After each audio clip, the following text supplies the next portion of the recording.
here in New York, spokesperson for Israeli Prime Minister Benjamin Netanyahu's office, Tal Heinrich. Tal, thanks for being here today. I'll let you respond to what the Secretary of State said there. Obviously, the Biden administration has stood shoulder to shoulder with Israel. Secretary Blinken rushed to Tel Aviv in the days after October 7th. But now you're hearing a little bit more public, a little bit more vocal criticism of the civilian casualties taken in Gaza. What's your response to that? Well, we've been communicating with the White House on an hourly basis, I would say. Just yesterday, President Biden also spoke to Prime Minister Netanyahu.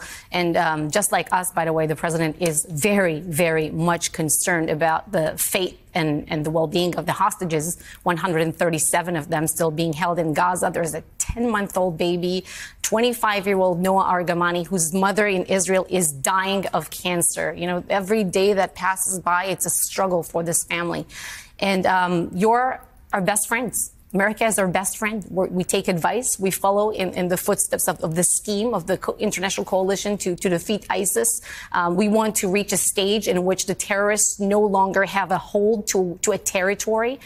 And we are doing everything humanly possible to ease the civilian suffering in Gaza to the extent possible, and also to safeguard the civilian population there. Now, as you know, we're acting in a very surgical, judicious way. We put out, when we move forward to the next stage, as we move southwards to continue to operate against their strongholds, we put out this evacuation zone map, which divides the Gaza Strip to numbered zones. It's very, very detailed. And when we go to fight a terrorist in a certain area, certain neighborhood, certain zone, we announce ahead of time where we're going and when we're going. And I'm sure that families of service members and friends are watching us now and wondering, well, what kind of military does that? Who announces ahead of time where exactly their troops are going to operate? Well, this is what we do because we're moral. And we should say, as we've said 1,000 times over the last 2 months, this is what Hamas does. It puts itself behind civilians. It puts itself in hospitals and schools and has no regard for its own people, effectively. But when these civilians were told to move from the north and they move south, they thought they were doing the right thing. They go to refugee camps, and still so many of them are being killed. What do you say to a civilian who says, I am trapped here in Gaza, I have nowhere to go, I've done what the Israeli government said, get out of the north, get to the south, go to these camps, and still too many of them are dying? Well, this is a war situation. Nobody but Hamas wanted it. They dragged us into this war. There's no perfect solution here, right? So we told them to evacuate from the north when the heavy fighting was taking place there. We're still working there to secure these strongholds. There's still fighting taking place in the north. People have to remember in Jabalia and Shaja'iyah. And now in the south, we're telling the population exactly where we have these safer havens, these pockets where humanitarian aid is also reaching. And in fact, we expect the international agencies, the UN, to keep up, to bring in more sheltering equipment and more essential provisions. We put no limits on the essential provisions that are able to enter Gaza in terms of medical supplies, water, food. So the prime minister in recent days made clear that when the war does come to an end, whenever that might be, that he believed that the Israeli military needed to play a role in staying in Gaza to secure that region after the conflict. The White House has strongly said they disagree with that. Can you tell us more as to the prime minister's reasoning and what your response is to the White House basically saying, the best friends, as you just said, saying, don't do this?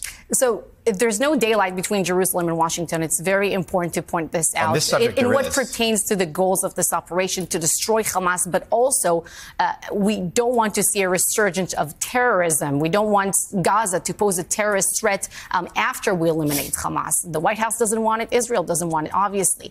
Now, we say that Israel will have to keep some overriding security responsibility over the Gaza Strip because, you know, the hostages who came back, we want to be able to tell them that Hamas will never kidnap them again. How can we look at the eyes of 4-year-old Abigail Edan, who lost both her parents, and tell her that she's completely safe? Right now, we can't.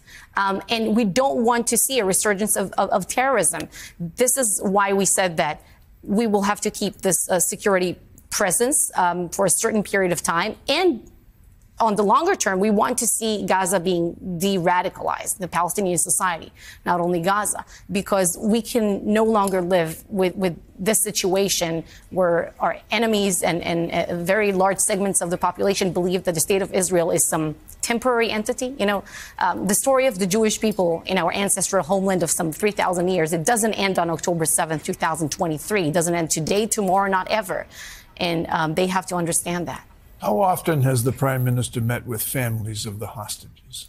He has met with families of the hostages, and I think you also reported this. There was, I think just a few days ago, there was another meeting. What kind of pressure can the world, Israel, the United States, the world, put on the Red Cross to be allowed to actually find out who among the hostages needs help now, medical help now, and they've been refused entry, they've been refused access to the hostages? What kind of pressure